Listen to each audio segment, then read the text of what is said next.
नमस्कार, हिमाचल दस्तक में आप सभी का स्वागत है। मैं हूं आपके साथ प्रतिमा चौहान। हिमाचल प्रदेश की तमाम बड़ी खबरों की बात करते हैं।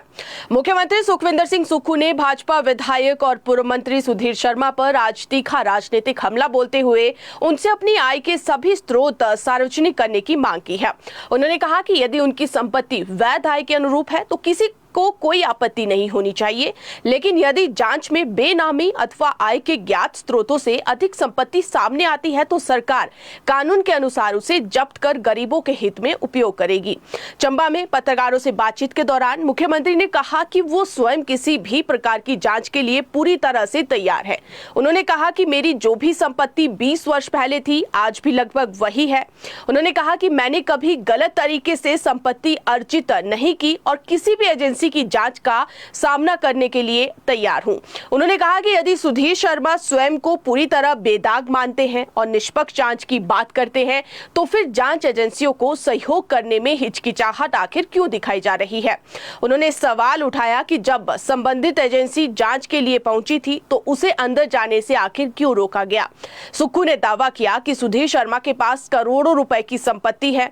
उन्होंने कहा कि यदि सब कुछ वैध है तो अपनी चल अचल संपत्ति, आय के स्रोत और आलीशान आवास के निर्माण से जुड़े सभी दस्तावेज सार्वजनिक कर देने चाहिए ताकि लोगों के मन में किसी प्रकार का कोई संदेह न रहे। मुख्यमंत्री ने कहा कि प्रदेश सरकार भ्रष्टाचार के खिलाफ शून्य सहिष्णुता की नीति पर काम कर रही है। सरकार का उद्देश्य किसी व्यक्ति को राजनीतिक कारणों से निशाना बनाना नहीं, बल्कि ये सुनिश्चित करना है कि सार्वजनिक जीवन में पारदर्शिता और जवाबदेही बनी रहे। उन्होंने कहा कि यदि किसी ने भ्रष्टाचार अथवा अवैध तरीके से अकूत संपत्ति अर्जित की है तो उसकी निष्पक्ष जांच होगी और कानून के अनुसार कार्रवाई की जाएगी। मुख्यमंत्री ने दोहराया कि जो भी व्यक्ति स्वयं को निर्दोष बताता है उसे जांच एजेंसियों का पूरा सहयोग करना चाहिए। उन्होंने कहा कि पारदर्शिता ही जनप्रतिनिधियों की सबसे बड़ी ताकत होती है और जनता के विश्वास को बनाए रखने के लिए प्रत्येक जनप्रतिनिधि को अपनी आय और संपत्ति के संबंध में पूरी स्पष्टता रखनी चाहिए। फिलहाल हम अगली खबर की बात करते हैं। आज प्रदेश के सरकारी स्कूलों को लेकर बड़ी बैठक आयोजित की गई थी और जिसमें शिक्षा विभाग से जुड़े महत्वपूर्ण फैसले लिए गए। शिक्षा व्यवस्था सुधारने और विकास कार्यों में तेजी लाने के लिए शिक्षा मंत्री रोहित ठाकुर ने शिक्षा निदेशालय में उच्च स्तरीय समीक्षा बैठक की। बैठक में विकास कार्यों, परीक्षा परिणाम और रिक्त पदों, पदोन्नति और विभिन्न योजनाओं की प्रगति की समीक्षा की गई। बैठक में सबसे बड़ा फैसला ये लिया गया कि श्रीनिवास रामानुजन स्टूडेंट डिजिटल योजना के तहत शेष 6,270 छात्रों के बैंक खातों में 16,16 हजार रुपए की डीबीटी राशि 15 अगस्त से पहले भेजी जाएगी और योजना के तहत कुल 9,359 छात्र लाभार्थी हैं, जिनमें से 3,089 विद्यार्थियों को राशि पहले जारी की जा चुकी है। शिक्षा मंत्री ने यह आदेश दिए हैं कि जिन स्कूलों का बोर्ड परीक्षा परिणाम 25% से कम रहा है वहां संबंधित जिला उपनिदेशक स्वयं निरीक्षण करेंगे और शिक्षा सुधारों की कार्य योजना तैयार करेंगे। वर्ष 2025-26 में खराब परीक्षा परिणाम वाले 123 मामलों में विभागीय कार्यवाही जारी है। बैठक में बताया गया कि 576 शिक्षकों की भर्ती प्रक्रिया जारी है, जिसमें physical education, TGT arts, TGT medical और टीजीटी नॉन मेडिकल के पद शामिल हैं और साथ ही हार्ड और जनजातीय क्षेत्रों में खाली पद भरने के लिए विशेष प्रस्ताव तैयार किया जाएगा। सरकार ने छोटे विकास कार्यों में तेजी लाने के लिए 5 लाख रुपए तक के सिविल कार्य स्कूल प्रबंधन समिति यानी कि एसएमसी के माध्यम से करवाने का भी फैसला लिया है। वहीं विकास कार्यों की हर महीने समीक्षा करने और लंबित निर्माण कार्यों पर अधिकारियों की जवाबदेही तय करने के आदेश भी इस बैठक में दिए गए हैं। बैठक में यह भी फैसला लिया गया कि वर्ष 2027 से 10वीं और 12वीं को छोड़कर अन्य कक्षाओं की जो वार्षिक परीक्षाएं हैं वो दिसंबर में आयोजित करने और नया शैक्षणिक सत्र जनवरी से शुरू करने की दिशा में कार्य किया जाएगा और इसके अलावा कम छात्र संख्या वाले प्राथमिक विद्यालयों से अतिरिक्त शिक्षकों का युक्तिकरण किया जाएगा। स्कूल निरीक्षण की ऑनलाइन व्यवस्था, खेल गतिविधियों के लिए 13 करोड़ रुपए का रिवॉल्विंग फंड और शिक्षा विभाग के स्पोर्ट्स वेब पोर्टल का शुभारंभ भी किया गया। शिक्षा मंत्री ने स्पष्ट किया है कि विकास कार्यों, विद्यार्थियों की सुरक्षा और प्रशासनिक अनुशासन में किसी भी तरह की लापरवाही पर सख्त कार्रवाई की जाएगी। अगली खबर की बात करते हैं। प्रदेश प्रदेश में 15 अगस्त को स्वतंत्रता दिवस के अवसर पर सभी सरकारी, संस्कृत और निजी कॉलेज खुले रहेंगे। उच्च शिक्षा निदेशालय ने प्रदेश के सभी कॉलेजों के प्राचार्यों को आदेश जारी कर कहा है कि स्वतंत्रता दिवस समारोह पूरे सम्मान और गरिमा के साथ आयोजित किए जाए तथा विद्यार्थियों, शिक्षकों और कर्मचारियों की अधिकतम भागीदारी इसमें सुनिश्चित की जाए। जारी आदेशों के अनुसार प्रत्येक सरकारी कॉलेज अपने परिसर में ध्वजारोहण और सांस्कृतिक कार्यक्रम आयोजित करेगा और साथ ही संबंधित तहसील, उपमंडल और जिला मुख्यालयों में होने वाले सरकारी स्वतंत्रता दिवस समारोह में भी कॉलेजों की अनिवार्य भागीदारी रहेगी और इसके लिए प्राचार्यों को सभी आवश्यक तैयारियां समय रहते पूरी करने के निर्देश दिए गए हैं। निदेशालय ने कहा है कि स्वतंत्रता दिवस युवाओं में देशभक्ति, राष्ट्रीय एकता और संविधान के प्रति सम्मान की भावना विकसित करने का महत्वपूर्ण अवसर है और इसीलिए कॉलेजों में राष्ट्रीय गान, देशभक्ति गीत, भाषण, सांस्कृतिक प्रस्तुतियां और अन्य प्रेरणादायक कार्यक्रम आयोजित किए जाए ताकि छात्रों को राष्ट्रीय मूल्यों से जोड़ने का संदेश दिया जा सके। उच्च शिक्षा निदेशक ने सभी कॉलेज प्राचार्यों को आदेश दिए हैं कि कड़ाई से इन आदेशों की पालना की जाए और साथ ही आदेशों को विभागीय वेबसाइट पर भी अपलोड करने को कहा गया है ताकि सभी शिक्षण संस्थान इसकी जानकारी समय पर पहुंचा सके। आपको बता दें तो इससे पहले 15 अगस्त को सभी स्कूलों को खुले रखने के भी आदेश पहले ही जारी किए जा चुके हैं। अगली खबर की बात करते हैं जो कि हिमाचल प्रदेश की राजनीति से जुड़ी हुई खबर है। हिमाचल प्रदेश की जो राजनीति से जुड़ी हुई ये बड़ी महत्वपूर्ण खबर है। हिमाचल प्रदेश कांग्रेस विधानसभा चुनाव 2027 की रणनीति बनाने में जुट चुकी है। कांग्रेस कमेटी की महत्वपूर्ण 2 दिवसीय बैठक अब 16 और 17 अगस्त को कसौली में होगी, यानी कि कसौली की ठंडी वादियों में ये बैठक होने वाली है। इन दिनों गर्मियों का मौसम है, मानसून भी साथ में चल रहा है और दूसरी तरफ से जिस तरह से हिमाचल प्रदेश में राजनीतिक सरगर्मियां तेज हुई है और अब कांग्रेस की जो बड़ी बैठक है वो कसौली में होगी। बैठक में संगठन के सभी पदाधिकारियों और विभिन्न विभागों के कार्यों की समीक्षा के साथ जो है वो अगले वर्ष होने वाले प्रदेश विधानसभा चुनाव को लेकर पार्टी की रणनीति पर व्यापक विचार विमर्श किया जाएगा। प्रदेश कांग्रेस अध्यक्ष विनय कुमार ने आज शिमला में मीडिया से बातचीत में बताया कि हाल ही में दिल्ली प्रवास के दौरान उन्होंने कांग्रेस आलाकमान के वरिष्ठ नेताओं के साथ प्रदेश के संगठनात्मक विषयों पर विस्तार से चर्चा की। उन्होंने कहा कि इस दौरान केंद्र सरकार के खिलाफ प्रदेश में आयोजित नीट पेपर लीक और राम मंदिर चंदा चोरी के मुद्दे पर कांग्रेस के धरना प्रदर्शनों की जानकारी भी दी गई। विनय कुमार ने कहा कि अखिल भारतीय कांग्रेस कमेटी की ओर से समय समय पर दिए गए दिशा निर्देशों का प्रदेश कांग्रेस पूरी गंभीरता और सफलता के साथ पालन कर रही है। विनय कुमार ने कहा कि 16 और 17 अगस्त को एआईसीसी के संगठन महासचिव केसी वेणुगोपाल हिमाचल प्रदेश के दौरे पर रहेंगे। उनके नेतृत्व में कसौली में होने वाली इस 2 दिवसीय बैठक में प्रदेश कांग्रेस प्रभारी रजनी पाटिल, मुख्यमंत्री सुखविंदर सिंह सुक्खू, उप मुख्यमंत्री मुकेश अग्निहोत्री और सह प्रभारी चेतन चौहान और विदित चौधरी, प्रदेश मंत्रिमंडल के सभी सदस्य, प्रदेश कांग्रेस कार्यकारिणी, पार्टी पदाधिकारी और अग्रणी संगठनों और विभागों के प्रमुख, जिला कांग्रेस अध्यक्ष और ब्लॉक कांग्रेस अध्यक्ष भाग लेंगे और बैठक से पहले प्रदेश कांग्रेस कमेटी, राजनीतिक मामलों की समिति और पार्टी के वरिष्ठ नेताओं की अलग-अलग बैठकें भी आयोजित करेगी और इनमें प्रदेश की वर्तमान राजनीतिक परिस्थितियों, संगठनात्मक मजबूती और आगामी विधानसभा चुनाव के मद्देनजर पार्टी की भावी रणनीति पर विस्तृत चर्चा की जाएगी। आपको बता दें क्योंकि कांग्रेस में सुक्खू सरकार की कैबिनेट में 2 नए मंत्री अभी शामिल होने हैं, तो ऐसे में इस सुक्खू कैबिनेट में कौन आखिर 2 मंत्री होंगे, इस पर भी जो है वो फैसला कसौली में होने वाली इस कांग्रेस की बैठक में लिया जाना संभव है। इसमें चर्चा की जाएगी कि वरिष्ठता के आधार पर जो है या फिर किस तरीके से जो है किन 2 एमएलए की लॉटरी लगेगी और किन 2 एमएलए को यहां पर जो है वो मंत्री बनाया जाना है, क्योंकि जिस तरीके से आप देखें तो 2 नाम इस समय चर्चा पे चले हुए हैं, जिसमें अगर आप देखें तो विधानसभा के अध्यक्ष का नाम इसमें चला हुआ है कि उनको अध्यक्ष पद से हटाकर जो है वो मंत्रिमंडल में शामिल किया जा सकता है।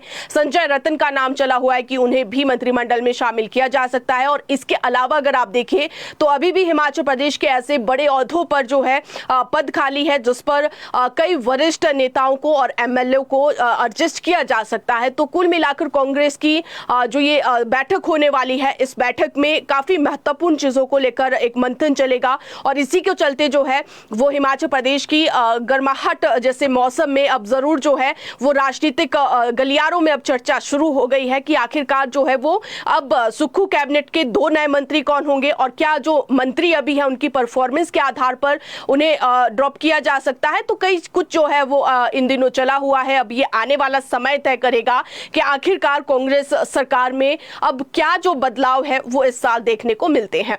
हम अगली खबर की बात करें तो प्रदेश के हजारों आउटसोर्स कर्मचारियों को राहत मिलने वाली है। मुख्यमंत्री सुखविंदर सिंह सुक्खू ने कहा कि सरकार आउटसोर्स कर्मचारियों के हितों की सुरक्षा के लिए जल्द फैसला लेने जा रही है। इस संबंध में नीति तैयार करने की दिशा में काम किया जा रहा है। सीएम सुक्खू ने ये बात पिछले कल चंबा के ऐतिहासिक चौगान में अंतर्राष्ट्रीय मिंजर मेला 2026 के समापन समारोह में बतौर मुख्य अतिथि शिरकत करते हुए कही। इस दौरान पत्रकारों से बातचीत के दौरान उन्होंने ये संकेत दिए। उन्होंने कहा कि प्रदेश में लंबे समय से आउटसोर्स कर्मचारियों के लिए स्पष्ट नीति की मांग उठ रही है। उन्होंने कहा कि वर्ष 2016 और 17 के दौरान प्रदेश में सबसे अधिक नियुक्ति आउटसोर्स आधार पर की गई। वर्तमान में शिक्षा, जल शक्ति, लोक निर्माण विभाग, राज्य बिजली बोर्ड और अन्य कई विभागों में बड़ी संख्या में कर्मचारी आउटसोर्स व्यवस्था में सेवाएं दे रहे हैं।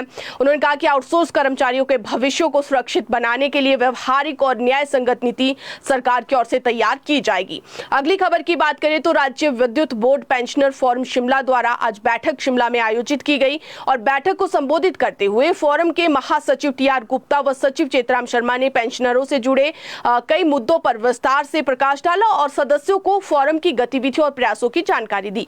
उन्होंने सभी सदस्यों से अनुरोध किया कि वे पेंशन से संबंधित अपनी व्यक्तिगत समस्याएं फोरम के नोटिस में लाए और बैठक में चिंता व्यक्त की गई कि प्रदेश के मुख्यमंत्री द्वारा बार-बार आश्वासन दिए जाने के बावजूद भी बिजली बोर्ड ने 1 जनवरी 2016 से 31 मार्च 2022 के मध्य सेवानिवृत्त हुए कर्मचारियों को लीव इनकैशमेंट, ग्रेजुइटी और कम्यूटेड पेंशन जैसे वैधानिक लाभों का पूरा भुगतान नहीं किया है और इसे केवल 2025 तक ही किया गया है।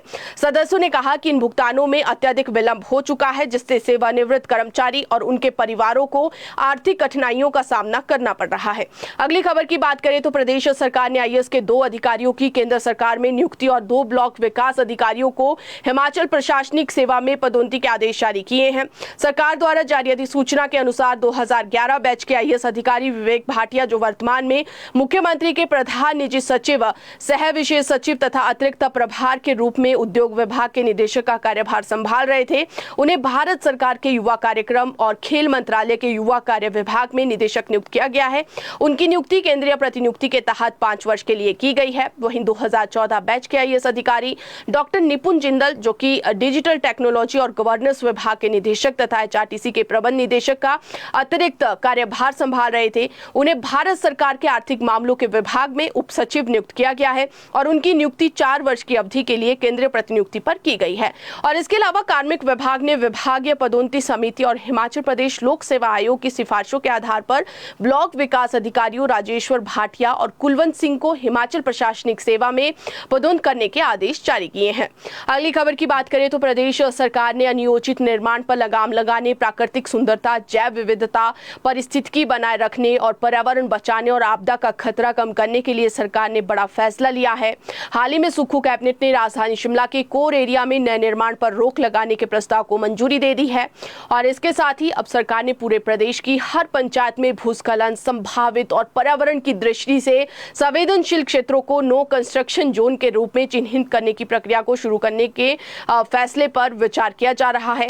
और हाल ही में सुक्खू कैबिनेट ने राजधानी शिमला के कोर एरिया में नए निर्माण पर रोक लगाने के प्रस्ताव को मंजूरी दे दी है और इसके साथ ही अब सरकार ने पूरे प्रदेश की हर पंचायत में भूस्खलन संभावित और पर्यावरण की दृष्टि से संवेदनशील क्षेत्रों को नो कंस्ट्रक्शन जोन के रूप में चिन्हित करने की प्रक्रिया शुरू करने के फैसले पर मुहर लगा दी है। और नगर एवं ग्राम नियोजन और तकनीकी शिक्षा मंत्री राजेश धरवानी ने इसकी जानकारी दी। उन्होंने बताया कि टीसीपी विभाग जल्द अधिसूचना जारी कर लोगों से आपत्ति और सुझाव मांगेगा और सरकार के इस फैसले के अनुसार शिमला के भीड़ भाड़ वाले कोर एरिया में Sanjauli, college of excellence, IGMC, Lakkar Bazaar, ridge, Rani Jhansi park, mall road, Indira Gandhi Khel Parisar, clusters hotel, okay over, छोटा शिमला और अब वापस संजौली तक सड़क के ऊपर आने वाले सभी क्षेत्रों में अब नए निर्माण पर पूरी तरह से प्रतिबंध रहेगा। हालांकि सार्वजनिक उपयोग के सरकारी भवनों के निर्माण और पुराने भवनों के पुनर्निर्माण की अनुमति होगी, लेकिन पुनर्निर्माण केवल पुराने स्वरूप के अनुसार ही किया जा सकेगा। राजेश धर्माणी ने कहा कि सरकार प्रत्येक शहर के अर्बन फॉरेस्ट विकसित करेगी और इसके लिए विभागों को उपायुक्त भूमि चिन्हित करने के निर्देश दिए गए हैं और साथ ही हर पंचायत को एजेंडा भेजा जाएगा जिसमें पंचायतों से कहा जाएगा कि वे अपने क्षेत्रों में ऐसे स्थानों की पहचान करें जहां भविष्य में निर्माण प्रतिबंधित किया जा सके। अगली खबर की बात करें तो प्रदेश में जल जीवन मिशन की नई पेयजल योजना पर फंड का संकट गहराता नजर आ रहा है। उप मुख्यमंत्री मुकेश अग्निहोत्री ने केंद्र सरकार पर जल जीवन मिशन की 1227 करोड़ रुपए की लंबित राशि जारी न करने का आरोप लगाया। उन्होंने कहा कि फंड नहीं मिलने से कई महत्वपूर्ण परियोजनाएं प्रभावित हो रही है और ठेकेदार का भुगतान भी अटका हुआ है।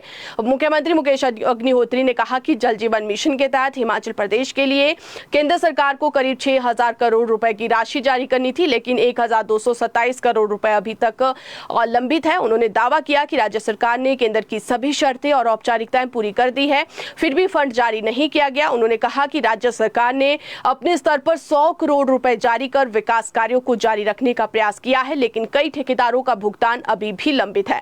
जल जीवन मिशन के तहत मिलने वाले 1227 करोड़ रुपए अभी तक जारी नहीं हुए हैं। उन्होंने कहा कि हमने केंद्र की सभी शर्तें पूरी कर दी है, इसके बावजूद फंड नहीं मिल रहा और राज्य सरकार ने अपने स्तर पर 100 करोड़ रुपए जारी किए हैं ताकि विकास कार्य पूरी तरह ना रुके। अगली खबर की बात करें तो जल शक्ति विभाग ने प्रदेश भर में पेयजल और सिंचाई योजनाओं के संचालन और रखरखाव के लिए para pump operator, para fitter और पैरा बहुउद्देशीय कार्यकर्ताओं की भर्ती प्रक्रिया शुरू कर दी है। सभी जल शक्ति मंडलों में अभ्यर्थियों से ऑफलाइन आवेदन आमंत्रित किए जा रहे हैं और चयनित अभ्यर्थियों को प्रतिदिन 6 घंटे सेवाएं देनी होगी। पैरा पंप ऑपरेटर और पैरा फीटर को 7100 रुपए प्रति माह, जबकि पैरा बहुउद्देशीय कार्यकर्ताओं को 6000 रुपए मासिक मानदेय दिया जाएगा। जल शक्ति विभाग ने भर्ती के लिए न्यूनतम आयु सीमा 18 वर्ष और अधिकतम आयु सीमा 45 वर्ष निर्धारित कर दी है। आवेदन प्रक्रिया ऑफलाइन रखी गई है और इच्छुक अभ्यर्थियों को संबंधित जल शक्ति मंडल कार्यालय में आवेदन जमा करना होगा। चयन प्रक्रिया को पारदर्शी बनाने के लिए 10 अंकों का मूल्यांकन सिस्टम लागू किया गया है। इसमें शैक्षणिक योग्यता, अनुभव, आरक्षण और कौशल प्रशिक्षण के आधार पर अंक दिए जाएंगे। पैरा पंप ऑपरेटर और पैरा फिटर पद के लिए अभ्यर्थी का 10वीं पास होना जरूरी है और इसके साथ संबंधित ट्रेड में ITI या सरकारी कौशल विकास योजना के तहत प्रमाण पत्र होना चाहिए। अगली खबर की बात करें तो प्रदेश में उद्योग स्थापित करने की प्रक्रिया को सरल बनाने के लिए सरकार ने बड़ा फैसला लिया है। अब नए उद्योगों को प्रदूषण नियंत्रण बोर्ड से प्रदूषण अनापत्ति प्रमाण पत्र अधिकतम 1 महीने के भीतर उपलब्ध करवाया जाएगा। निर्धारित समय सीमा के भीतर NOC जारी नहीं होने की स्थिति में आवेदन को स्वतः स्वीकृत माना जाएगा और नई व्यवस्था में अधिकारियों को आवेदन पर बार-बार अलग-अलग आपत्तियां लगाने की अनुमति नहीं होगी। आवेदन की जांच के दौरान यदि कोई कमी या आपत्ति है तो संबंधित अधिकारी को एक ही बार में सभी आपत्तियां दर्ज करनी होगी ताकि उद्योग संचालक एक साथ सभी कमियां दूर कर सके। इससे फाइलों के बार-बार लौटने और लंबी प्रक्रिया पर रोक लगेगी। उद्योग मंत्री हर्षवर्धन चौहान ने कहा कि कई उद्यमियों को विभिन्न विभागों से अनुमति लेने में महीनों का समय लग जाता था, जिससे निवेश प्रभावित होता था और नई व्यवस्था लागू होने के बाद सिंगल विंडो प्रणाली को और प्रभावी बनाने में भी मदद मिलेगी। उद्योगों को समय पर आवश्यक स्वीकृतियां मिलने से नए निवेश आकर्षित होंगे, रोजगार के अवसर बढ़ेंगे और औद्योगिक विकास को गति मिलेगी। अगली खबर की बात करें तो पंचायत चुनाव के रिजल्ट घोषित होने के 63 दिन बाद भी शिमला जिला परिषद को अपना चेयरमैन और वाइस चेयरमैन नहीं मिल पाया है। आज सुबह 11 बजे प्रस्तावित चुनाव कोरम पूरा नहीं होने के कारण ये चुनाव नहीं हो सका। कांग्रेस और भाजपा दोनों दलों के जिला परिषद सदस्य बैठक में नहीं पहुंचे, जिससे चुनाव प्रक्रिया शुरू ही नहीं हो पाई। डीसी शिमला ने जिला परिषद के चेयरमैन और वाइस चेयरमैन के चुनाव के लिए आज बचत भवन में सभी निर्वाचित सदस्यों की बैठक बुलाई थी, लेकिन दोनों प्रमुख दलों के सदस्यों की गैर हाजिरी के कारण जरूरी कोरम पूरा नहीं हो सका।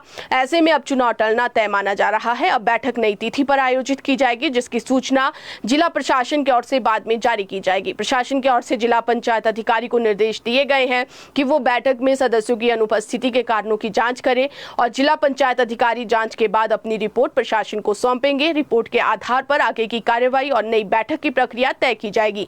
शिमला जिला परिषद में कुल 25 सदस्य हैं। इनमें भाजपा के 12, कांग्रेस के 11 और 2 निर्दलीय सदस्य हैं। चेयरमैन और वाइस चेयरमैन का चुनाव जीतने के लिए 13 सदस्यों का समर्थन जरूरी है। मौजूदा स्थिति में किसी भी दल के पास अपने दम पर बहुमत नहीं है, जिससे दोनों निर्दलीय सदस्य सत्ता की चाबी तय करेंगे। राजनीतिक समीकरणों के बीच दोनों निर्दलीय सदस्य निर्णायक भूमिका में आ गए हैं और चेयरमैन और वाइस चेयरमैन का चुनाव अब काफी हद तक इस बात पर निर्भर करेगा कि निर्दलीय सदस्य किस पक्ष का समर्थन करते हैं। यही वजह है कि दोनों प्रमुख दल लगातार अपने पक्ष में समर्थन जुटाने की कोशिशों में लगे हुए हैं। अगली खबर की बात करें तो हाईकोर्ट ने राज्य में दिव्यांगों को मिलने वाली सुविधाओं पर गहरी नाराजगी जताई है। कोर्ट ने साफ कहा है कि सरकार एक तरफ दिव्यांगों के लिए नई इमारतें बना रही है, लेकिन उनमें उनके आने जाने के लिए जरूरी सुविधाएं ही नहीं रखी जा रही है। शिमला के हीरानगर में मानसिक रूप से कमजोर बच्चों के लिए एक नया स्कूल और हॉस्टल बनाया जा रहा है। कोर्ट को बताया गया कि इस नई सरकारी बिल्डिंग में दिव्यांग बच्चों के लिए ना तो रैंप बनाया गया है और न ही पकड़ने वाली रेलिंग। कोर्ट ने पूछा कि जब बच्चे इसका इस्तेमाल ही नहीं कर पाएंगे तो ऐसी बिल्डिंग बनाने का क्या फायदा। मुख्य न्यायाधीश की खंडपीठ ने इस मामले पर सख्त रुख अपनाते हुए सरकार को इन सभी कमियों पर 31 अगस्त तक नया और साफ जवाब दाखिल करने के आदेश दिए हैं। अगली खबर की बात करें तो हाईकोर्ट ने वन विभाग को लकड़ी की आवाजाही के लिए ट्रांजिट परमिट आवेदनों का तेजी से निपटारा करने का एक महत्वपूर्ण निर्देश दिए हैं। अदालत ने साफ किया है कि national transit pass system portal पर आने वाले आवेदनों को बिना किसी देरी के प्रोसेस किया जाए और लापरवाही बरतने वाले अधिकारियों की जवाबदेही तय की जाए। यह आदेश न्यायाधीश न्यायमूर्ति ज्योत्सना रिवाल दुआ ने सुंदरनगर के सुकेत वन मंडल के एक डिपो संचालक नेतर सिंह द्वारा दायर याचिका का निपटारा करते हुए दिए हैं। अगली खबर की बात करें तो कुल्लू अस्पताल में मंजू शर्मा की मौत मामले ने एक बार फिर से तुल पकड़ लिया है। पीड़ित परिवार, सामाजिक कार्यकर्ता बंटी सराजी और विभिन्न सामाजिक संगठनों ने आज कुल्लू के रथ मैदान में जन आंदोलन शुरू करते हुए आमरण अनशन पर बैठने का फैसला लिया। आंदोलनकारियों ने स्पष्ट किया कि जब तक उनकी मांगे पूरी नहीं होती और प्रदेश के स्वास्थ्य मंत्री डॉक्टर धनीराम शांडिल नैतिक जिम्मेवारी लेते हुए इस्तीफा नहीं देते, तब तक अनशन जारी रहेगा। रथ मैदान में करीब 300 लोग एकत्र हुए, जहां से प्रदर्शनकारी रोष रैली निकालते हुए उपायुक्त कार्यालय पहुंचे। इस दौरान कांग्रेस सरकार के खिलाफ जमकर नारेबाजी हुई। कानून व्यवस्था बनाए रखने के लिए मौके पर 2 दर्जनों से अधिक पुलिस और होमगार्ड के जवान तैनात रहे। आंदोलनकारियों ने मुख्यमंत्री के नाम उपायुक्त के माध्यम से ज्ञापन भेजा। मृतका के पति सतीश शर्मा ने आरोप लगाया कि उनकी पत्नी की मौत की जांच रिपोर्ट में लिपापोती की गई है और अब तक दोषियों के खिलाफ कोई ठोस कार्रवाई नहीं हुई है। उन्होंने कहा कि न्याय नहीं मिलने के कारण अब आमरण अनशन ही अंतिम विकल्प बचा है। उन्होंने चेतावनी दी कि यदि अनशन के दौरान किसी की भी तबीयत बिगड़ती है या कोई अप्रिय घटना होती है तो इसकी पूरी जिम्मेवारी प्रशासन और प्रदेश सरकार की होगी। अब अगली खबर की बात करते हैं। चंबा के वन परिक्षेत्र तीसा, मसरूंड और टिकरीगढ़ में मनरेगा कार्यों में हुए कथित लाखों के गड़बड़ झाले के मामले में वन विभाग के 22 अधिकारी और कर्मचारी विजिलेंस के रडार में हैं। जांच एजेंसी की प्रारंभिक छानबीन में अधिकारियों और कर्मचारियों की भूमिका संदिग्ध पाई गई है। ऐसे में आने वाले दिनों में इन अफसरों और कर्मियों की मुश्किलें बढ़ सकती है। इसमें रेंज और ब्लॉक ऑफिसर समेत वन रक्षक शामिल है। विजिलेंस की जांच के दौरान उपलब्ध अभिलेखों, तकनीकी मूल्यांकन रिपोर्ट और संबंधित अधिकारियों के बयानों में सामने आया है कि इन अधिकारियों और कर्मचारियों ने मिलकर आपराधिक षड्यंत्र करके सरकारी दस्तावेजों में अवास्तविक कार्य एवं सामग्री से अधिक कार्य और सामग्री दर्शाकर जाली दस्तावेजों के आधार पर भुगतान प्राप्त किया और इस पूरे मामले में 55,01,782 रुपए सरकारी धन का गबन और दुरुपयोग किया गया। विजिलेंस जांच से पहले वन विभाग के विभागीय स्तर पर की गई जांच में भी सामने आया है कि 41 में से जिन 42 कार्यों में अनियमितताएं पाई गई है, इन कार्यों के निष्पादन और भुगतान के लिए आरोपी अधिकारी और कर्मचारी उत्तरदायी है। ये मामले उस समय सामने आए जब वर्ष 2019 में जिला परिषद सदस्य और स्थानीय लोगों ने इस बारे में शिकायतें की। मनरेगा कार्यों से जुड़े आरोपों की जांच के लिए उपायुक्त चंबा ने मामला जिला ग्रामीण विकास अभिकरण को भेजा है और जांच में भ्रष्टाचार की परतें उखड़ना शुरू हो गई है। डीआरडीए की ओर से गठित तकनीकी समिति ने वन परिक्षेत्र तीसा, मसरूंड और टिकरीगढ़ में मनरेगा के तहत करवाए गए 41 कार्यों का निरीक्षण किया और इसमें 42 कार्यों में गंभीर तकनीकी और वित्तीय अनियमितताएं सामने आई। जांच में पाया गया कि कई कार्यों में सामग्री मद में भुगतान तो दिखाया गया, लेकिन मौके पर सामग्री का इस्तेमाल नहीं हुआ था या वास्तविक कार्य रिकॉर्ड से कम पाया गया। मामला विजिलेंस के पास पहुंचा तो भ्रष्टाचार निवारण अधिनियम की धारा 17A के तहत सक्षम प्राधिकारी से अनुमति प्राप्त होने पर तत्कालीन रेंज अधिकारियों, ब्लॉक अधिकारियों और फॉरेस्ट गार्ड सहित अधिकारियों और कर्मचारियों के खिलाफ मामला दर्ज किया गया है। मामले की जांच में आने वाले दिनों में और कई बड़े इसमें जो है वो चौंकाने वाले खुलासे हो सकते हैं। अगली खबर की बात करें तो प्रदेश में पुलिस कांस्टेबल भर्ती की तैयारी कर रहे युवाओं के लिए बड़ी राहत की खबर है।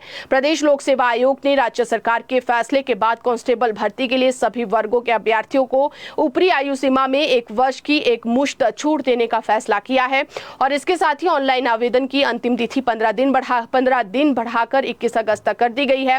आयोग द्वारा जारी अडेंडम के अनुसार ये छूट विज्ञापन संख्या के तहत निकाली गई कांस्टेबल भर्ती पर लागू होगी। आयोग ने कहा है कि इच्छुक और पात्र अभ्यर्थी 21 अगस्त तक आयोग की वेबसाइट के माध्यम से ऑनलाइन आवेदन कर सकते हैं और निर्धारित समय के बाद आवेदन स्वतः जो पोर्टल है वो बंद हो जाएगा। आयोग ने स्पष्ट किया है कि जिन अभ्यर्थियों ने पहले ही आवेदन कर दिया है उन्हें दोबारा आवेदन करने की आवश्यकता नहीं है। भर्ती से संबंधित शर्तें नियम पहले की तरह ही लागू रहेंगे।